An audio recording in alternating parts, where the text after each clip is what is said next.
Good morning students. आज मैं class 10 mathematics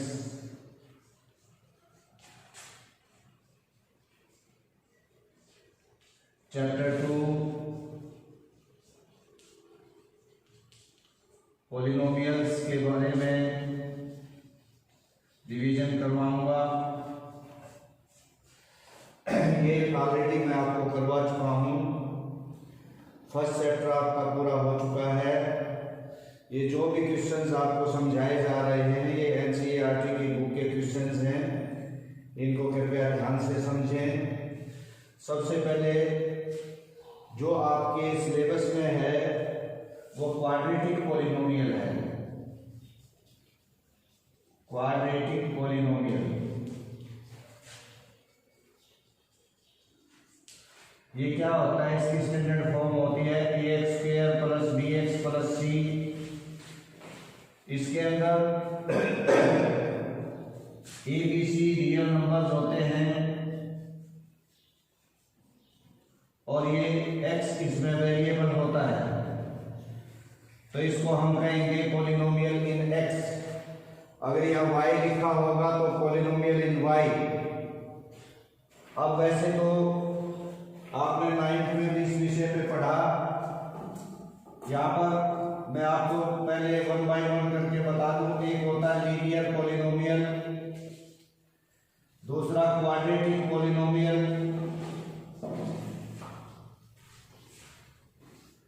तीसरा इसमें होता है क्यूबिक पॉलिनोमियल। तो लीनियर पॉलिनोमियल वो होता है जिसकी डिग्री 1 हो। क्वाड्रेटिक पॉलिनोमियल वो होता है जिसकी डिग्री 2 हो।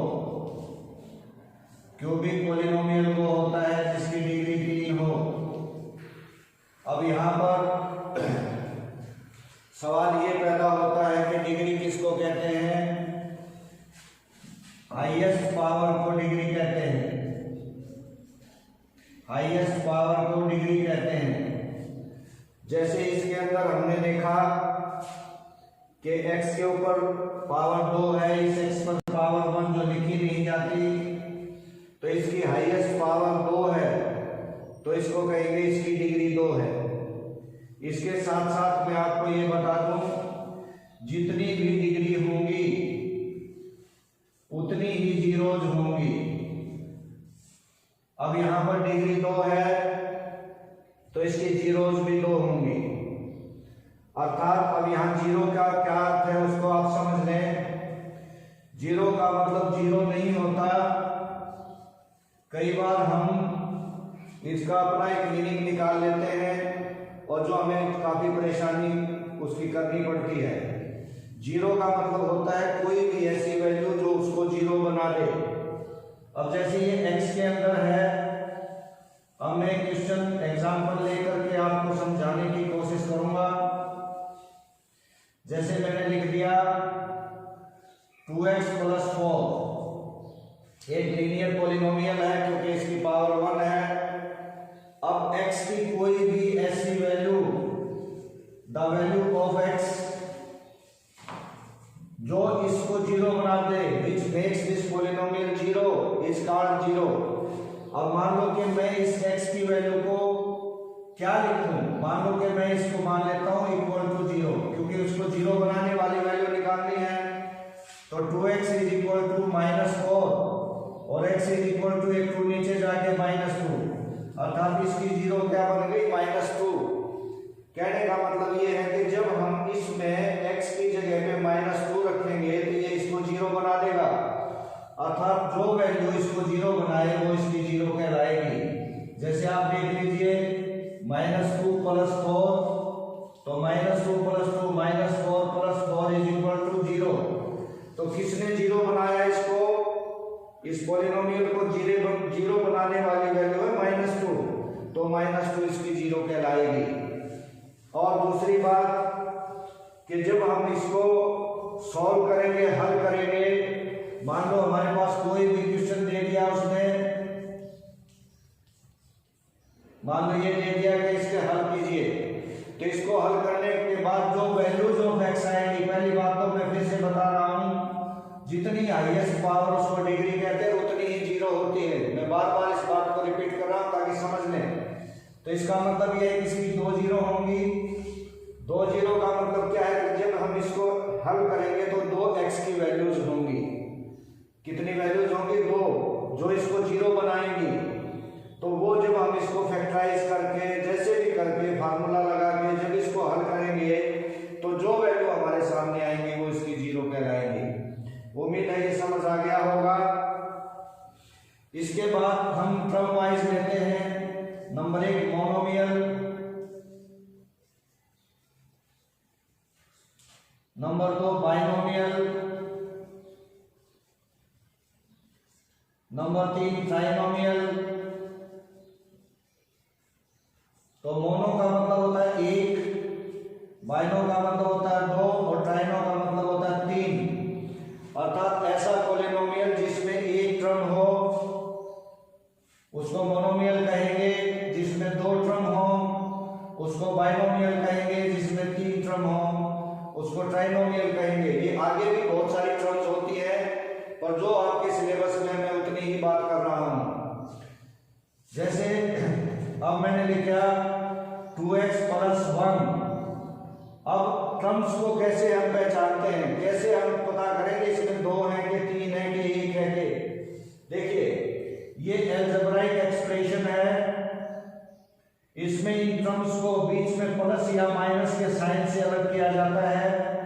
जब 2 या 2 से अधिक टर्म्स लिखेंगे तो उनके बीच में प्लस या माइनस का साइन होगा। अब देखिए यहाँ प्लस है तो एक टर्म ये मानी जाएगी और एक टर्म ये मानी जाएगी। अर्थात कितनी टर्म्स होगी? 2। अब और भी हम एग्जांपल ले सकते हैं। मान लो कि मैंने ये लिख दिया तो आप कितनी, आपसे कोई पूछे कितनी टर्म्स हैं तो आप कहोगे जी 3। कैसे? देखो इस माइनस में एक टर्म इधर, एक ये, यानी कि जो बीच में प्लस माइनस लिखे हैं ये टर्म्स को अलग करते हैं। हम इनको काउंट कर लेंगे 1 2 3, तो ये ट्राइनोमियल हो गया। अब इसके बावजूद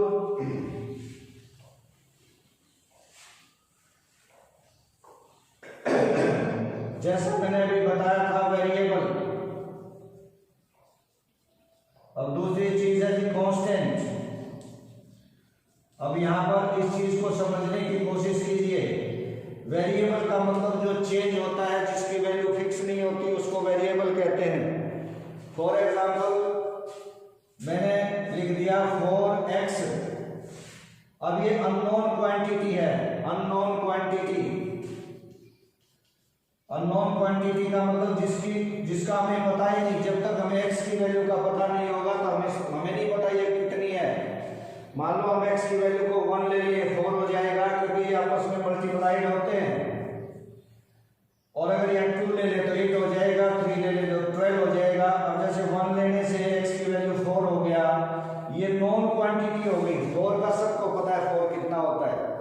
जैसे उदाहरण के तौर पर मैं कहूं कि भाई मुझे 4 टॉफी दे दो, तो शॉपकीपर आपको 4 टॉफीज गिन करके इजीली दे देगा। लेकिन मैं ये कहूं कि मुझे 4x टॉफीज दे दो, तो आप सोचिए क्या वो हमें दे पाएगा? नहीं, क्योंकि उसको इस क्वांटिटी का पता नहीं है।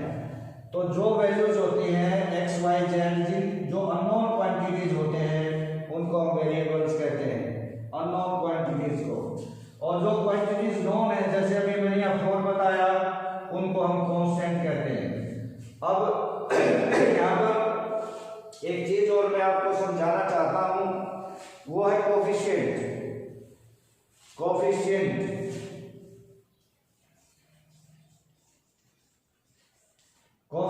को हिंदी में कहते हैं गुणांक। आप बहुत अच्छे से समझ लेंगे, गुणांक का अंक। अभी मैंने लिखा 4x² - 3x + 1। अब ये क्या है? ये आपस में मल्टीप्लाइड है, ये आपस में गुना है, ये भी आपस में मल्टीप्लाइड है, परंतु ये कांस्टेंट टर्म है। अब इसके अंदर क्या मल्टीप्लाइड है? 4। तो जो कांस्टेंट वैल्यू मल्टीप्लाई होती है वही कोफिशिएंट होता है। अब यहां से आप तो पूछ सकते हैं कि x² का कोफिशिएंट क्या, तो आप क्या बोलोगे? 4। इसी तरह x का क्या? 3। तो जो इनसे वैल्यू मल्टीप्लाइड है, नॉन वैल्यू, मैं यहाँ नॉन वैल्यू की बात कर रहा हूँ या कांस्टेंट टर्म की बात कर रहा हूँ, जो नॉन वैल्यू है इनके